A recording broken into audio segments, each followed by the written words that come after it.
I love having Greg Cote here on Tuesdays. It makes me see what I imagined 20 years ago. I thought I would be hosting this show with Greg Cote, and that would have aged very poorly. It doesn't age much better with Stugotz, but it is slightly better in that he's not frightened of the lights in here or confused and disoriented by someone talking in his ear. However, he often doesn't show up for work. He takes advantage of our vacation policy, and the most recent pictures I've seen of him from, again, another Grateful Dead concert as he descends into a summer of poisons and aging. Holy crap, this is a bad picture. It is terrible. I'm worried about him. We're all worried about his physical health. He sounds terrible. He's smoking his breakfast, and it's not because it's grilled. His breakfast is an ashtray that can't provide the nutrients he needs. Neither can the mushrooms. Okay. Allegedly. Okay, protein. Time to throw away all journalistic credibility and get reckless. Here is something we like to call reckless speculation. You're good. He's high all the time. Wow. Like, Not in show, I don't think. He's never sober. I have no proof. Show. I have no proof that he's right sober. after, though. It's the whippets, right? That's what they do. They do whippets. Come on, Mike. They do whippets, though. That's what. Billy, look Whip it at good? this. Look at this photograph. Jeez, What's a whippet? You gonna let that slide? Mike's Remember dog. that? Remember that time we went to Coconut Grove? Wait a minute. You don't get Hakeem. Go sit in the penalty box. Go sit right now. Good You- joke. What are we even talking Whip it about? good, Devo. Whip it good, A yes. Devo. Lots of jokes. Your joke was The good. Grateful Devo. Yeah, Thank you. the one about my dog was good. Remember that one time we went to Tavern in the Grove before it closed, and we stumbled upon like a bunch of Whippet canisters? There was that guy you went to college with. There were a recognized couple of guys I went to college with who were in the same place that I'd left them back at the Tavern in Coconut Grove back then. One of them was the kicker for the University of Miami football team. I couldn't believe the sheer number of whippets on the floor of the now defunct Tavern. But Greg Cote just asked, he doesn't know what a whippet is. It's sort of, and forgive my ignorance here, it's sort of taking the contents of a whipped cream container and sort of whatever the hallucinogens are in it, sucking them so that you alter your brain chemistry. Okay. It's just the air that comes from those cans. You just Wow. If you've ever wondered why are there heard. so many balloons here when you go to a Dead & Company show, that's why. But what are we to make of what Stugotz looks like here in this photograph that was circulated on Twitter from a Grateful Dead concert the day after both teams were eliminated? He came in here, he was eating a sandwich, left crumbs all over the table, and said vacation mode Dano as it felt, as the crumbs fell into a beard that hadn't been shaved in 7 days under a hat that he's been wearing nonstop for 4 weeks. Unchanged, uncleaned. He's falling apart, and he wants to do his weekend observations from wherever he is. I was told he's in New York at the moment. That he went to a show last night, and I think he said City Field is today or tomorrow. He's doing, I believe, if I remember this correctly, he told me he has either 9 or 10 more shows this summer. Whoa. So I think that this weekend knocked out 1 or 2 of those. And then he says that that's it forever with the Dead and that he can't miss it. He's doing 3 back-to-back in San Francisco. I don't know when that is. I don't know if he's told you the vacation schedule because he hasn't been very crystal clear with that to me, but he just said, I'm taking the summer off. Okay. Good for Stugotz. He's my hero. I live vicariously through him because I don't do any of that stuff. I've never been to a Dead show, but it sounds like a lot of fun. Whippets, by the way, my neighbor, the Petrowskis, had whippets. So when you're talking about whippets all over the place, I'm thinking back to the 1440 days. Bill Petrowski had 3 whippets, which are like small greyhounds. They're like miniature greyhounds. Beautiful, wiry little dogs. Faster than a light bulb. Mm-hmm. When you turn on a light switch and the light comes on, a whippet is faster than that. It's the fastest land animal on Earth other than the cheetah. I think McGill would acknowledge Well, that. that's another one that abuses the vacation policy. He's not coming in today to let turtles go into the ocean. He's or going, something? yes, Please. he's releasing sea turtles. He can't be They in can do today. that without him. Billy, where are we, though? Okay, so he's going to take the Elser. summer off, the summer of deterioration. Yes, thank you. The Elser Hotel. We come live on every day, Monday through Thursday from the Elser. Thank you for answering that question. Always appreciate your help and grateful for what you do when chaos has emerged and you're totally not helpful in any way whatsoever. But Stugotz's general condition as the producer of God Bless Football and other vehicles that require his not lazy support of mailing it in, you are headed for a summer of chaos. You realize that, right? Like if you don't get control of this, your summer before football season and then angling into football season, you're going to feel like you're spending the entire rest of the year in the useless sound montage because you can't even wrangle him. Here's the thing that I'm kind of curious about is I'm somehow like been put in charge of Stugotz's life, and I don't understand why that's the case. It seems like no one wants to deal with him, so I've been like, whenever he does something wrong, it's my fault, and it's like, no, like I'm not in charge of him. I just have to corral him to do things like twice a week, but the rest of the thing, that's not my problem. Is it impeding your ascent at the company? 100%. I've been told as much by management multiple times. Yeah, that your inability to wrangle Stugotz is hurting your career? Yes. Just like that? Yeah.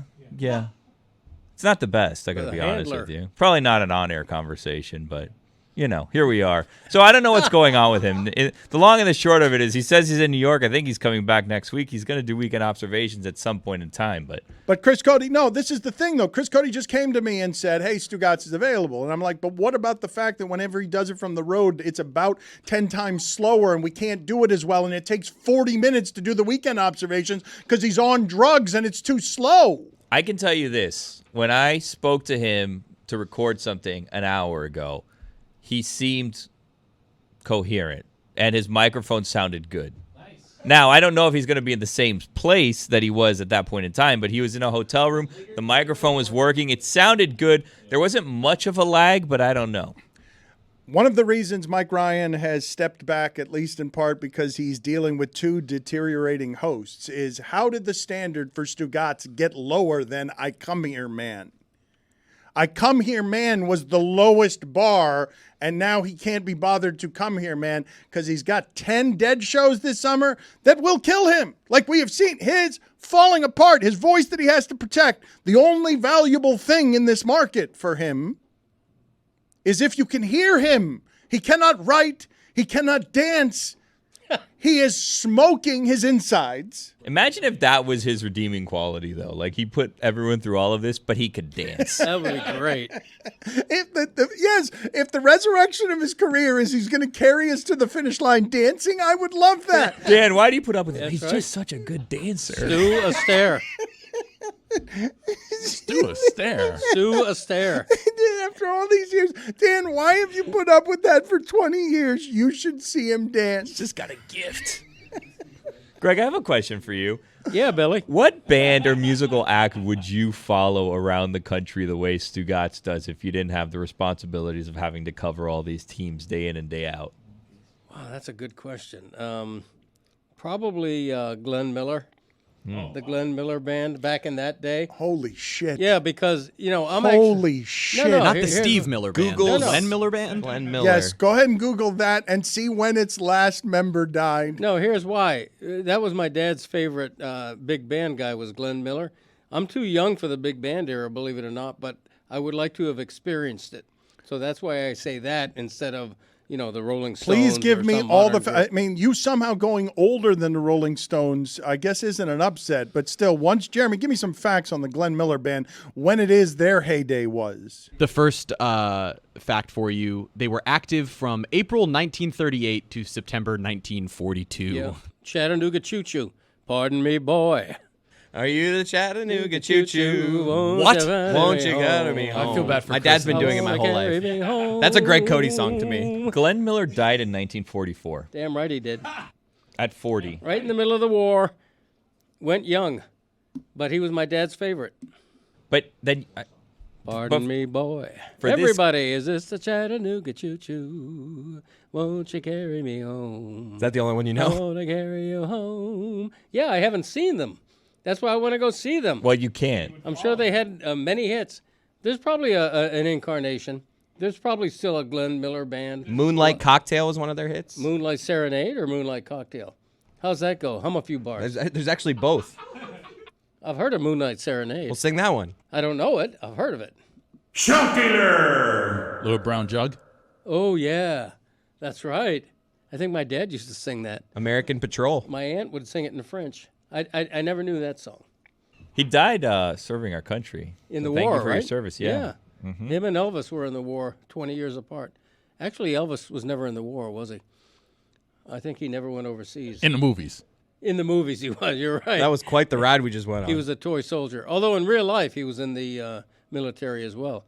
Derailed a couple of years of his prime, early prime. Show killer. Ted Williams also. Ted Williams, that's right.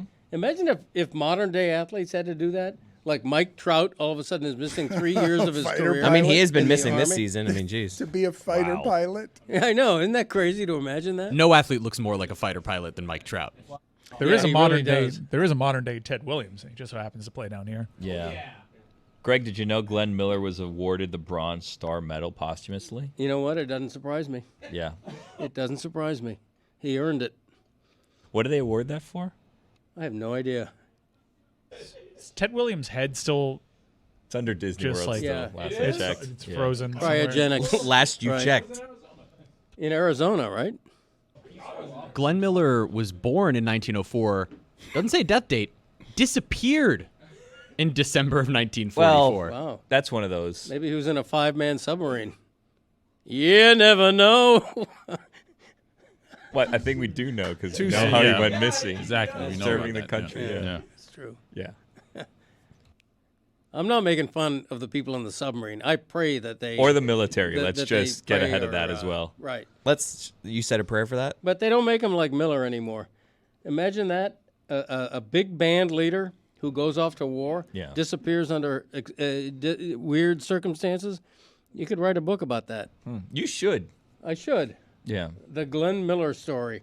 I got to come up with a better name than that. Yeah. Yeah.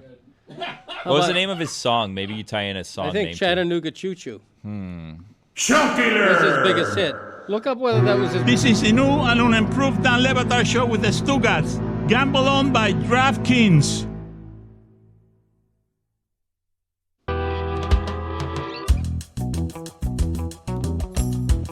I'm not totally sure, but I think what is presently happening with Stugotz as we try and fail to onboard him from whatever drug-soaked landscape he joins us from, I'm pretty sure it's what made Whitty quit. And now Chris Cote is in that chair. Mike Ryan has stepped back. We can't get the audio we need right from Stugotz, so that will have to wait a segment, and we will get to him in a segment from now. Whittingham probably executed the strangest quitting I've seen of anyone, because I walked out today and I was going to do something here in the lobby, and who do I see on the DraftKings channel with the Cooligans today? Whitty.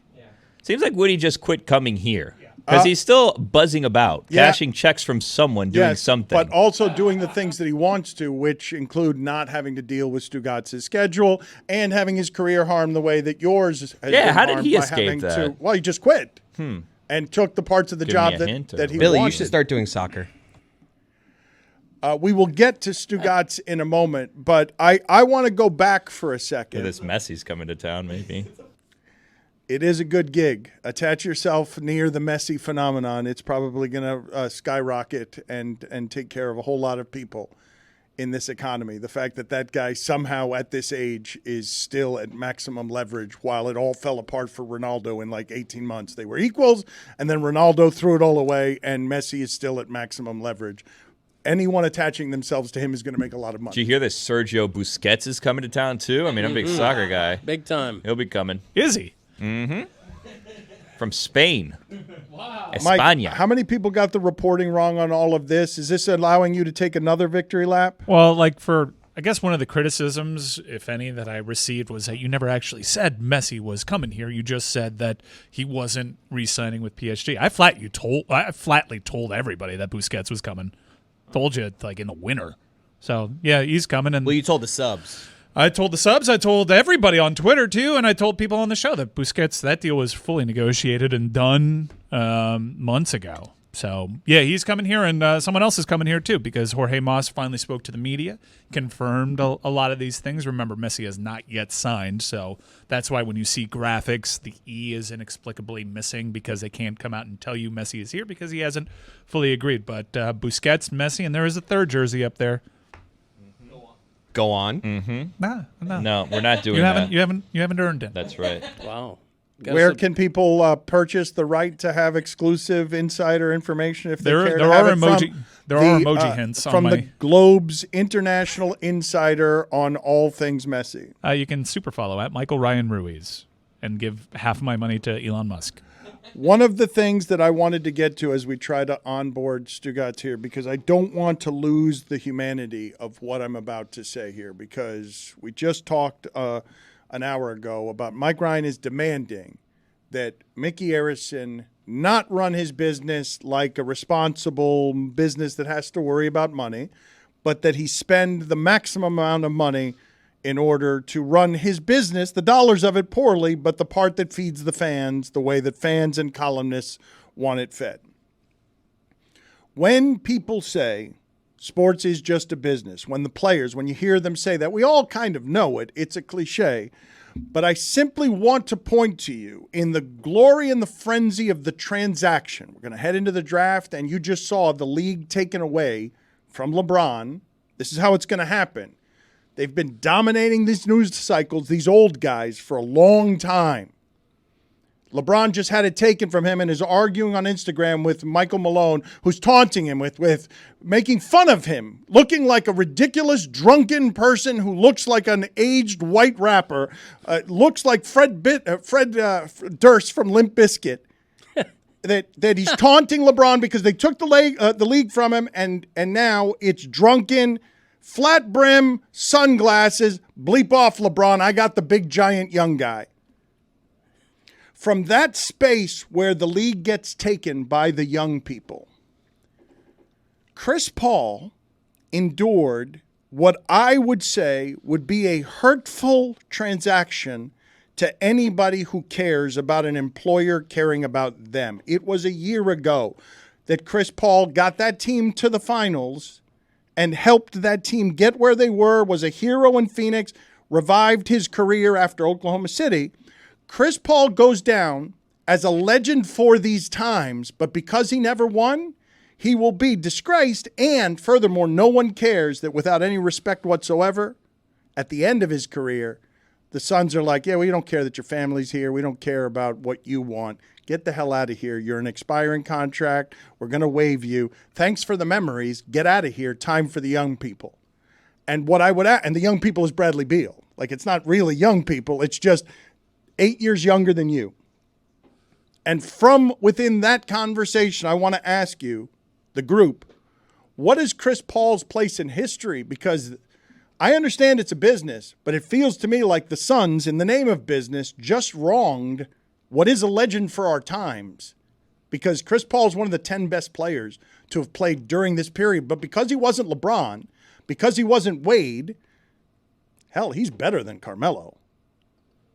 He doesn't get the same send-off and, in fact, at the end, gets hurt by his employer. Is he allowed to be hurt by his employer? Because, Greg, this person, for those of you who do not know, just wrote a book with Michael Wilbon because he is boys with Iger, was a power broker during player empowerment, the head of the union, got to the top of the sports business where he collaborates with Silver and Iger over what's the next deal look like for players and is an afterthought within the context of, well, you weren't as good as LeBron. You weren't nearly as good as LeBron.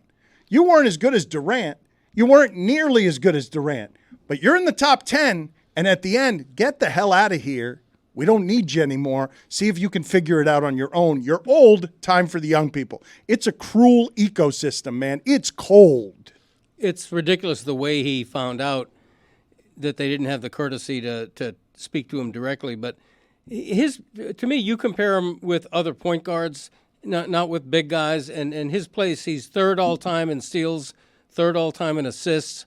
The fact that he didn't win a championship, for me, it matters very little. He's one of the greatest ever without equivocation.